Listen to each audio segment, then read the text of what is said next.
Oke, kita akan membahas soal di modul ya, F3 nomor 14. Oke, jadi halaman 14 nomor 14 ada gambar seperti ini. Diminta untuk mencari nilai arus yang mengalir pada R5. Nah, rangkaian ini termasuk rangkaian hukum Kirchhoff, yaitu yang terdiri dari dua loop. Kenapa dua loop? Karena di sini ada dua kotak. Oke, langkah yang pertama, kita cari tengah-tengahnya dulu itu ya, boleh di atas, boleh di bawah. Ini. Lalu berikutnya kita ke langkah pertama yaitu menentukan arus. Ingat, menentukan arus ini adalah bebas. Jadi bebas yang mengerjakan soal. Kalian boleh meniru saya, boleh pakai inisiatif kalian sendiri, gambar arah arusnya gitu ya. Yang biasa saya lakukan seperti ini. Ini saya gambar gitu, ada arus masuk. Ini saya namakan I3. Terus arus yang keluar, nih saya tulis begini, saya namakan I1 dan I2. Nah, yang menjadi catatan adalah ketika kawatnya itu satu, dia menjadi dalam satu kawat yang sama, maka arusnya sama. Jadi yang di tengah ini mengalir arus I3, di sebelah kiri ini mengalir arus I1, dan sebelah kanan mengalir arus I2 gitu. Nah, berarti kalau yang ditanyakan adalah arus pada R5, maka arus yang mengalir adalah nilai pada R5 ini arus yang mengalir maksud saya adalah arus I2. Jadi yang mengalir di sini dia ke R5 adalah I2. Berarti kita fokus ya, tujuan kita mau mencari I2-nya berapa. Oke. Nah, lalu berikutnya, setelah kita menentukan arah arus gitu, kita bisa menggunakan hukum ke-1 ya. Hukum ke-1 Kirchhoff yaitu arus yang masuk sama dengan arus keluar. Berarti kita lihat nih, arus yang masuk adalah I3, kita tulis I3 sama dengan arus yang keluar ada I1 dan I2. Maka saya tulis I1 ditambah I2 gitu. Langkah berikutnya adalah kita buat loop ya. Nah, tipsnya adalah buatlah loop yang searah dengan arus gitu. Buatlah loop yang searah dengan arah arus. Misalkan saya membaca dari sini ya, dari bawah ini, saya naik sesuai arah arusnya, naik terus ke kanan gini. Nah, ini adalah arah loop saya. Dan sebelah kiri jadi naik terus ke kiri muter gini. Misalkan nih saya beri nama loop 1, sebelah kanan saya beri nama loop 2. Oke.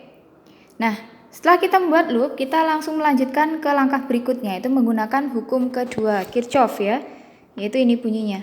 Sigma E ditambah sigma I kali R sama dengan 0.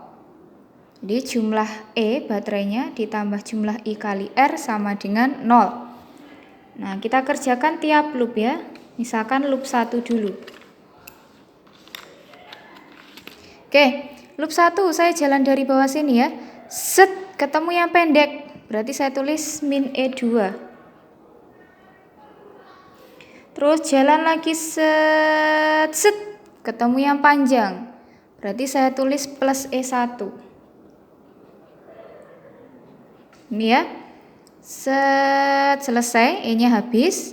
Lalu saya mencari I kali R. Berarti saya tambah set, di sini ada R2. Setiap ada R pasti harus dikalikan I. Di sini I yang terdekat adalah I3 ya. Berarti saya tambah I3 dikali R2. Oke. Lalu saya muter lagi, berarti yang sebelah kiri ini arusnya I1 semua. Berarti saya tambah set I1 kali R1. I1 kali R1. Lalu saya tambah lagi set I1 ketemu R4. Berarti saya tambah I1 dikali R4. Sudah habis. Habis mentok sini ya. Sama dengan 0. Lalu saya masukkan angkanya, di sini ada E2 itu 6 ya, berarti min 6 plus E1-nya 10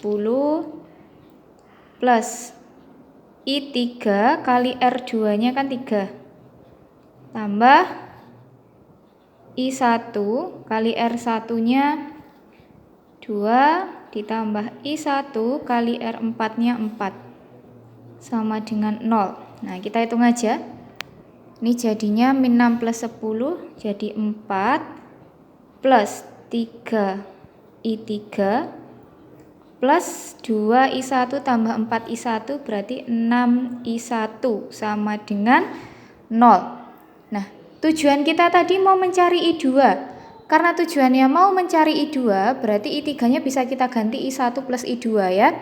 Oke, jadi saya ganti di sini 4 ditambah 3, I3 nya diganti dengan I1 plus I2 gini, ditambah 6 I1 sama dengan 0. Berarti saya tulis saja pelan-pelan ya, 4 plus 3 I1 tambah 3 I2 ditambah 6 I1 sama dengan 0. Oke, biarkan seperti itu, kita gabungkan yang sama ya, 3 I1 sama 6 I1 menjadi 9 I1 ditambah 3 I2 pindah ruas ya, sama dengan min 4.